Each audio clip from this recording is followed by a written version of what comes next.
VOD right now. It stars Emily Mortimer and Bella Heathcote. Relic is about a mother, a daughter, and a grandmother who experience the grandmother's difficulties with dementia and what happens when dementia consumes somebody and it feels like maybe they're losing a bit of control.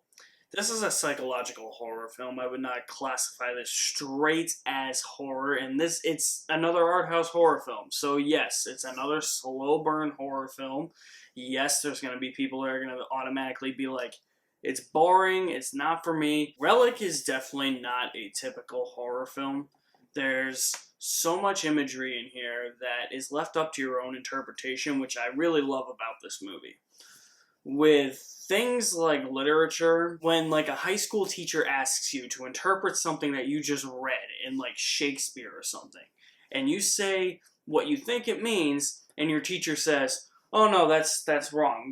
That's not what he's saying. This is totally what he's saying. I hate that nonsense. There's images like this that honestly you can just interpret in any way possible in this movie. So I guarantee my interpretation of those certain scenes in this movie is going to be different than your interpretation, and your interpretation is going to be different than the next person's interpretation. I love movies that can do that, that can get people talking. Some of those scenes, for me, what they mean is that, oh hey, here's this disease. It's manifesting within this person. It is crawling. It is consuming this person. Here's what's going to happen if this person is consumed by fear. That's how I interpret those scenes in the movie. Whether or not you do, completely up to you. This movie isn't what I necessarily expected. And that could be a good thing or a bad thing. For a lot of people, it's gonna be what they expect. Once you get to like the 20-minute mark and you realize that it's taking its time to tell its story, there's going to be a lot of people that are automatically going to check out and be like, this is one of the slowest horror movies I have ever seen. However, I think it's trying to delve into the effects of dementia on a family. For me, it was more of a family drama, a psychological drama, rather than psychological horror. Maybe a family horror, if you want to classify it as that. But this movie is more dedicated to telling a story about family rather than it is to give you all the crazy jump scares. And honestly, jump scares aren't what make the movie scary. What makes the movie scary is the atmosphere, the way these scares are staged, and or if something on screen is just completely freaking gross. There's some sequences in this movie where I'm just like, oh my god, like, Jesus! There's literally some sequences that made me scream in this movie.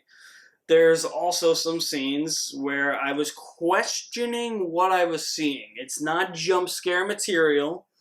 There's something in the background where I was just like, oh my god, look at that, it's in the background. Did you see that? It's definitely in the background. It actually played with my brain and it toyed with my brain. It made me think about what I was actually seeing and where this movie was actually going to go. And like I said, it went somewhere I didn't expect it to go. I really don't know how to describe this movie, especially the ending, without spoiling it, so I'm not going to spoil it. I say just watch the movie for yourself. It's a very atmospheric, slow-building, psychological horror film that you just need to experience. There will be things that you see that you question as to whether or not they're actually happening. There will be certain scenes that'll make you feel claustrophobic, that'll make you feel sick, that'll make you feel unsettling. This movie really makes you feel unsettling. The performances in this movie are great as well. Emily Mortimer, she is great in this movie. She's always been one of those actresses that's always scared me. Maybe because she played Rachel Solando in Shutter Island, and she looked super fucking creepy in that movie, so she's always just gonna creep me out. Bella Heathcote is also really good as the daughter. I really loved her performance in the second half of this movie. But now let's move into the grandmother, because horror movies, man, oh man, these creepy ass old people. Stop. Just stop throwing creepy-ass old people at the screen. Oh my god. Jesus, I am scared, because every time a creepy-ass old person comes on the screen, it's just like, hey, how are you? You know, I always looking.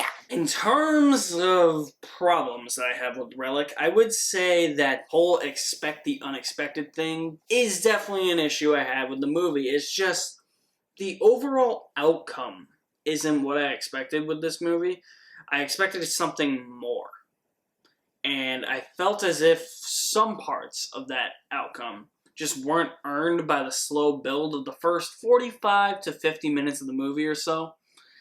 When everything's going down in the last third of the movie, it's great. It's just getting to that point and where this movie ends, I felt like we were being set up for something a lot bigger. We were being set up for something original, and it is original, but more original than what we got. I really think that this movie is honestly going to be compared to Hereditary in terms of its family dynamic, dealing with a disease, a mental illness, things like that. You can definitely tell that this movie took inspiration from Hereditary. And if Hereditary wasn't called Hereditary, this movie probably would have called itself Hereditary. I'm going to say you will enjoy Relic, even with a full bucket of buttery popcorn. So guys, that's my review of Relic. Stay tuned for more reviews coming soon. I'm going to have some content coming your way, a lot of it.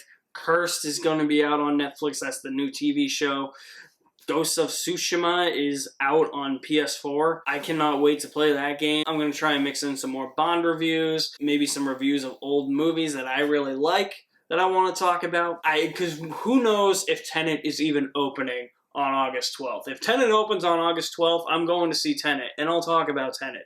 But until then, nobody knows what the hell is going on in the world. So if that's the case where Tenet does get delayed and Mulan gets delayed and New Mutants doesn't get delayed and hopefully goes to Disney Plus, but it probably will get delayed because nobody knows when the hell that movie's coming out, I will try and mix it up a little bit. Obviously, the Ghost of Tsushima review will come, Cursed review will come, but in terms of movies, I'll try and mix it up. So thank you for watching my review of Relic. What did you guys think of Relic? Drop me some feedback in the comment section below. I'll leave my link to my website in the description below as well. You guys are the best. Thank you for watching. My name is Alex Madden, and I'll see you at the movies somewhere.